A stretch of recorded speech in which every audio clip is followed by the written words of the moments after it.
গণৰাজ্য দিৱসৰ প্ৰাক মুহূৰ্তত বিপদৰ পৰা ৰক্ষা পৰিল দুলীয়াজান।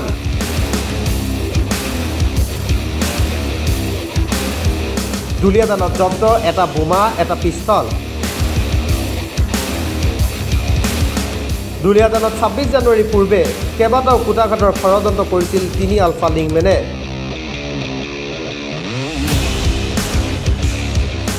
তিনি লিংকমেন ক্ৰমে বিতুপন গগৈ ওৰফে জয়ন্ত অসম, ভৰত হাজাৰী আৰু বলিন গগৈ। আলফা স্বাধীনৰ পৰিকল্পনা ফাদিল কৰিলে তিনি লিংকমেনে। দুলীয়াজানৰ ভাৰপ্ৰাপ্ত আৰক্ষী বিষয়া ভাস্কৰ শইকীয়াৰ নেতৃত্বত ৩জনকৈ আলফা স্বাধীনৰ লিংকমেনক আটক কৰিবলৈ সক্ষম হয়। ৩জন ক্ৰমে বিতুপন গগৈ ওৰফে জয়ন্ত অসম, ভৰত হাজাৰী আৰু বলিন গগৈ।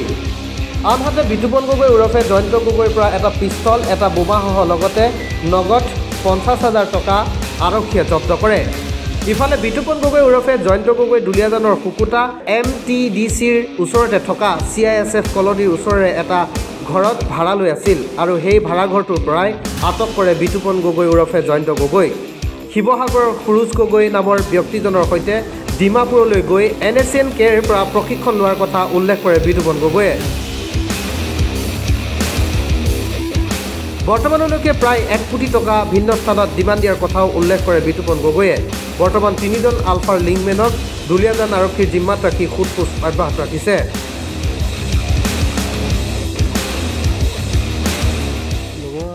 ল'ৰা এজন আছিলে মোৰ লগত, সুৰজ গগৈ, শিৱসাগৰ বেতবাৰী। তাৰপৰা আমাৰ প্ৰশিক্ষণ তেওঁৰ লগত গৈ কিনে ডিমাপুৰত কৰিছিলোঁ NSNKৰ লগত। তাৰপৰা অব্যাহত ৰাখিছিলোঁ সংগঠন বনাবৰ কাৰণে। কিমান সদস্য আছিলে বৰ্তমান মোৰ লগত ১৫জন। আৰু কিমান ডিমাণ্ড কৰিছে আপুনি? ১,৮৬,০০,০০০ পইচা বৰ্তমান মোৰ আণ্ডাৰত উঠাইছে। এতিয়ালৈকে হ'ল আৰু আপোনালোক ১৫ আগষ্টত কি পৰিকল্পনা আছিলে? ১৫ আগষ্ট মানে ২৬ গণৰাজ্য দিৱসক মানে শক্তি প্ৰদৰ্শন কৰিবলৈ আয়োজন কৰিছিলোঁ। আৰু দুলীয়াজান টেঙাখাটত, ৱেলখাটত।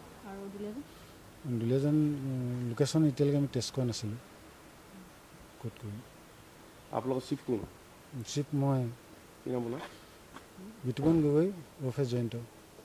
সকলোকে গুড মৰ্ণিং জনাইছোঁ। আপোনালোকে গম পাইছে যে যোৱা ১/১/২০২৫ তাৰিখে আমি দুলীয়াজান থানাত এটা কেছ ৰেজিষ্টাৰ কৰিছোঁ। আমি ইনফৰ্মেশ্যন পাইছিলোঁ যে ৩জন ব্যৱসায়িক এজন মানুহে এটা অজ্ঞাত চিমৰ পৰা ফোন কৰি এক্সটৰ্চন ডিমাণ্ড দিছে তেওঁলোকে। তো সেই মৰ্মে আমি কেছটো ৰেজিষ্টাৰ কৰোঁ। দুলীয়াজান PS 2/25 আপোনাৰ UAP এক্ট আছে 10(13)(17) আৰু ES এক্ট মানে আপোনাৰ এক্সপ্ল'চিভ ছাবষ্টেঞ্চ এক্ট। তো এই মৰ্মে আমি তদন্ত কৰি এজন মানুহ ভৰত হাজাৰী, তেখেতক টেঙাখাটৰ পৰা আমি পিক আপ কৰোঁ। তেখেতৰ স্বীকাৰোক্তিৰ ভিত্তিত আমি বলিন গগৈ আৰু যোৱাকালি ৰাতি আমি বিতুপন গগৈ নামৰ এজন ব্যক্তিক এইটো কেছ সংক্ৰান্তত আমি পিক আপ কৰিছোঁ। তেওঁৰ বিতুপন গগৈৰ স্বীকাৰোক্তিৰ ভিত্তিত আমি বিনোদ পাহাৰীয়া নামৰ আৰু এজন ব্যক্তিক আমি এৰেষ্ট কৰিছোঁ।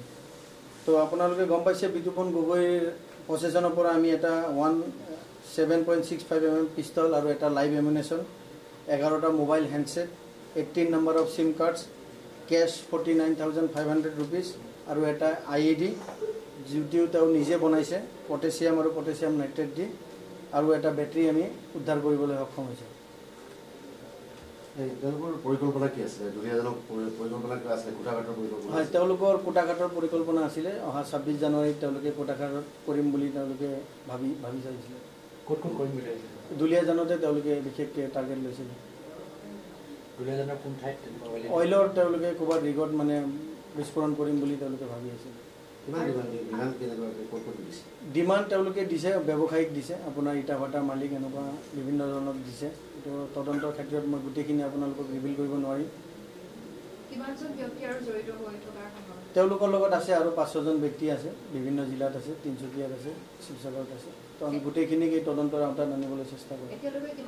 এতিয়ালৈকে আমি 4জনক আটক কৰিছোঁ।